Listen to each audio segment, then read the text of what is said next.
नमस्कार मंडळी, माझ्या MBZ रेसिपी चॅनलवर तुमचं स्वागत आहे। आज मी लिंबाचं क्रश करणार आहे। त्यासाठी मी लिंब स्वच्छ धुवून घेतली, सुकून घेतली, पुसून घेतलेत आणि त्याचे काप केलेत छोटे छोटे। त्यातल्या बिया सर्व काढून घेतल्यात, अशा प्रकारे फोडी करून घेतल्यात। आता लिंबाचं क्रश करण्यासाठी लागणारं साहित्य, मी 1 किलो लिंब घेतलेले आहेत, त्याची फोडी करून घेतल्यात। त्यासाठी लागणारं साहित्य, अर्धा किलो मी साखर घेतली आहे, 2 टीस्पून मीठ घेतले आणि लाल बेडगी मिरची पावडर घेतलेली आहे 4 चमचे।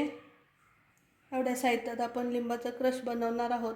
त्यासाठी आता मिक्सरच्या भांड्यात लिंबाची फोडी टाकणार आहे, त्या बारीक करून घेणार आहे।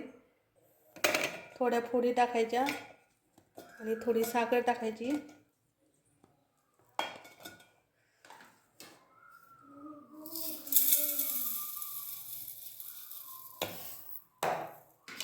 जास्त बारीक नाही करायचं, हे अशा प्रकारे क्रश करून घ्यायचं। जास्त बारीक पण नाही आणि जास्त मोठं पण नाही ठेवायचं। हे आपलं लिंबाचं क्रश तयार झालेलं आहे, अगदी बारीक नाही, मोठंही ठेवलेलं नाही आहे, हे पाहू शकता। थोडीशी साखर, थोडंसं लिंबाच्या फोडी घेऊन ते मिक्सरमध्ये बारीक केले। आता पॅनमध्ये गरम करायला ठेवायचं ते।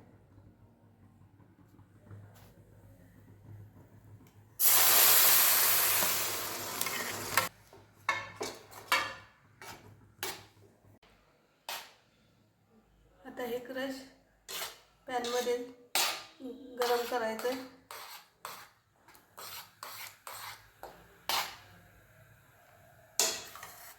त्यात आता 2 टीस्पून मीठ टाकायचं आहे, लाल बेडगी मिरची पावडर टाकायची आहे, छान मिक्स करून घ्यायचं आहे।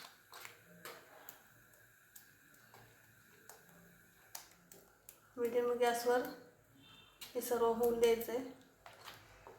लाल बेडगी मिरची पावडर टाकल्यामुळे ह्या क्रशला छान लालसर कलर येतो।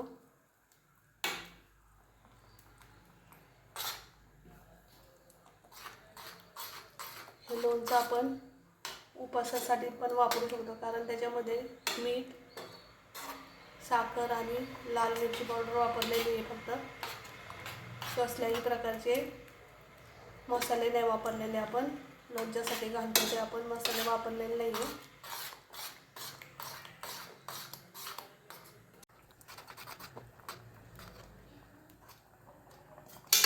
मिरची पावडर, साखर छान मिक्स झाली आहे। आता छान ते घट्ट सर्व होईपर्यंत गॅसवर गरम करायचे।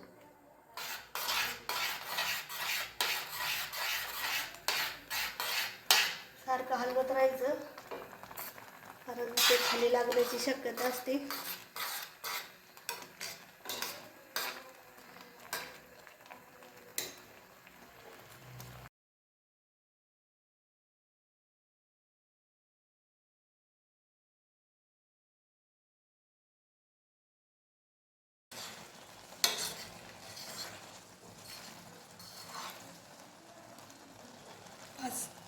पाच मिनटं झाले, आपण हे आपलं क्रश शिजवून घेतोय मीडियम गॅसवर।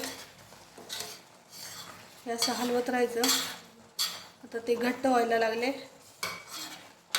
अजून 5 मिनटं मंद गॅसवर आपण त्याला शिजवून घेऊया।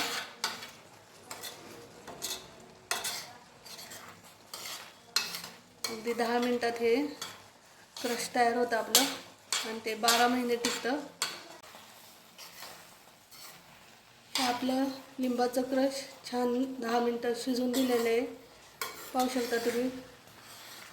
पहिल्यांदा जेव्हा आपण गरम करायला ठेवू तेव्हा पातळ होतं, आता ते छान घट्ट झालेले आहे। 10 मिनटात ते छान शिजलं गेलेलं आहे। आता गॅस बंद करून टाकूया आणि ते थंड होण्यासाठी ठेवून देऊया।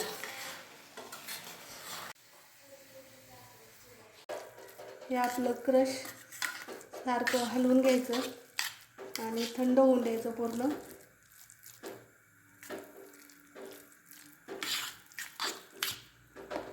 मी केलेला लिंबू क्रश थंड झालेला आहे. तो आता काचेच्या बरणीमध्ये भरून ठेवायचा आहे.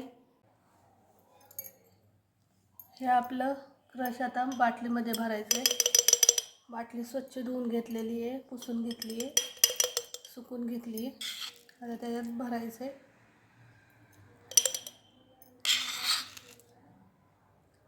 अशा प्रकारे तुम्ही लिंबू क्रश बनवून वर्षभर खाऊ शकता.